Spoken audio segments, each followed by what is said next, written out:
So after 2014's Cedar Smoke record, I got very busy touring and then starting to write songs and record them for what I thought was going to be the next record. And then after about a year, I had what I thought was the next record, and I had a whole collection of songs recorded and done. But then listening to them back, the record didn't feel done. It didn't feel like these were the songs that I wanted to put out in the world. They didn't have a cohesive through line or theme or aesthetic. I just needed to sort of start over. I took time off, and it was difficult to step away from the record after I'd spent so much time working on it. Worked on scoring a film. When I was done with the film, I came back out of that period in a very different place mentally than when I had started the relationship I was in. It was clear that it was ending. So I was in a place of starting over in my personal life, and then simultaneously starting over writing what became a new record.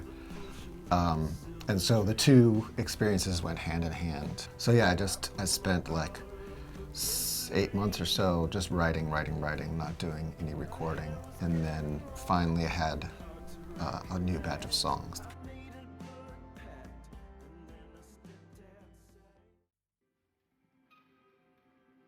So the first song, Forward, is an intro to the record as well as to Blood Pact, which is the second song. It's an instrumental. I like the title Forward because it has multiple meanings.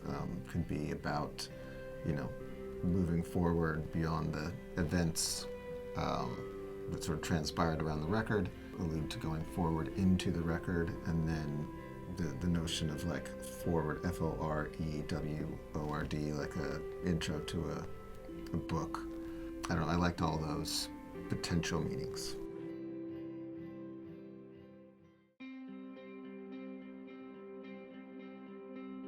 This song is kind of one of three that I think of as cousins on this record that all sort of tie in together thematically, and to me are kind of like the heart of the record.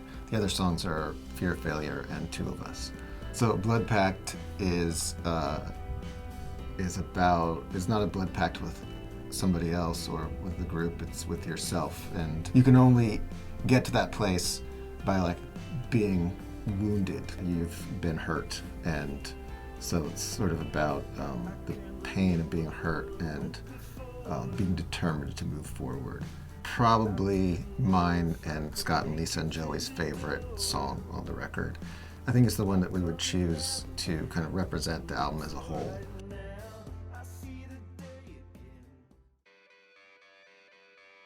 Break It Down, Franco Hara, and Back to the Wind were all from the first batch of songs before I went back to the drawing board. It felt like it could be on the record even after writing the new batch of songs. Break It Down just is kind of to me, just a classic kind of indie rock meat and potatoes song. And it just came together really quickly in the writing and then also with the band. Yeah, and it just sort of worked from day one.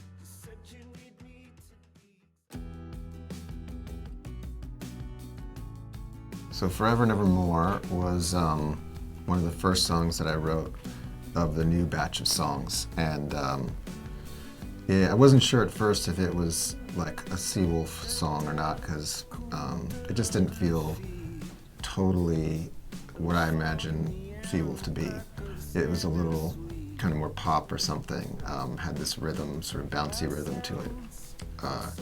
But I really liked the melody, so I just kind of stuck with it and finished it, and then later when I showed it to Scott and Joey and Lisa, they all liked it, and so we just did it.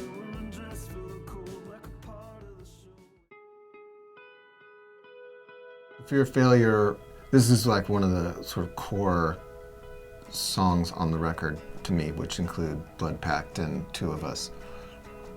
It sort of touches on the same themes as those. Maybe a year or two before, I had been working on a song called The Curse that was this sort of fast, super fast sort of like a Violent Femmes influenced, like jangly punk song, jangly acoustic guitar kind of punk song. So I kind of just started messing around with that sound and just played, 3 simple chords, and that became the song. Just started singing over it, and then the words, fear, failure, that sort of repeat just came out right there at the beginning.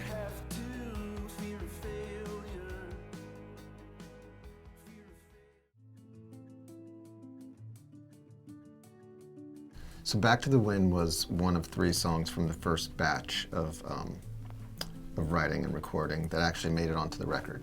And it took a long time to get to where it is now, particularly because the drums were difficult to figure out. Like, we tried acoustic drums, Joey tried a bunch of different, types of drum beats, and we couldn't, none of us were really happy with it. So, we ran out of time. Joey had to fly back to Oregon, which is where he lives.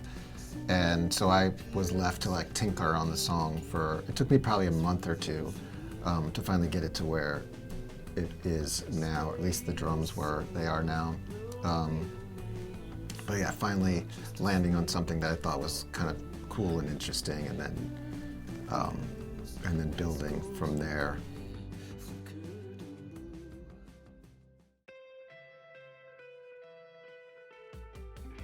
It touches on a little bit of the relationship troubles that I had sort of had, leading up to writing the new batch of songs, and where it was kind of in this state of, knowing things weren't great, but not really wanting to make any moves in any particular direction.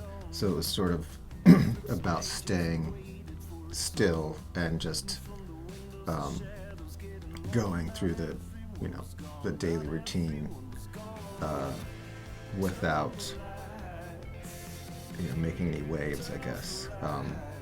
And so it's kind of a waiting song in a way. It's like an in-between song, like in between one place and another.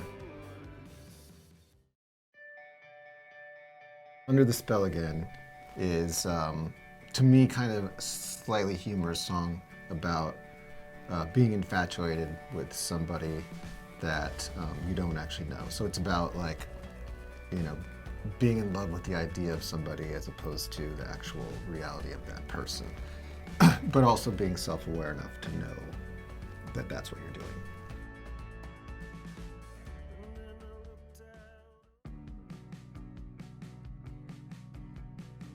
I like the idea of having a song that basically had 2 very different parts, being almost like a diptych, like 2 paintings that go together. So I was just kind of playing with the structure of the song on that one. It was pretty tough to figure out what to do musically for it, because I had this sense of how I wanted it to be again. It was sort of like Back to the Wind, where I had an idea of how I wanted it to feel, but we just couldn't figure out how to get it there. So it ended up just being one of those songs that just sort of takes life in the studio as you're recording it, and you don't really know where it's going to end up, but you just try things, and eventually some of those things you try end up sticking.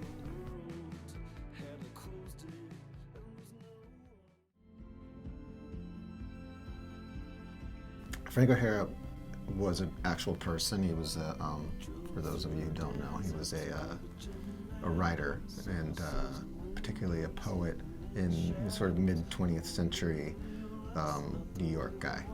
And he was gay and died tragically when he was young, reflecting on the day when same-sex marriage was made legal in the United States. And I had a book of his poetry just lying there on the floor in the studio, and as I was coming up with words, his name just kind of stuck, and then I was thinking about that day, and it all just sort of ended up together.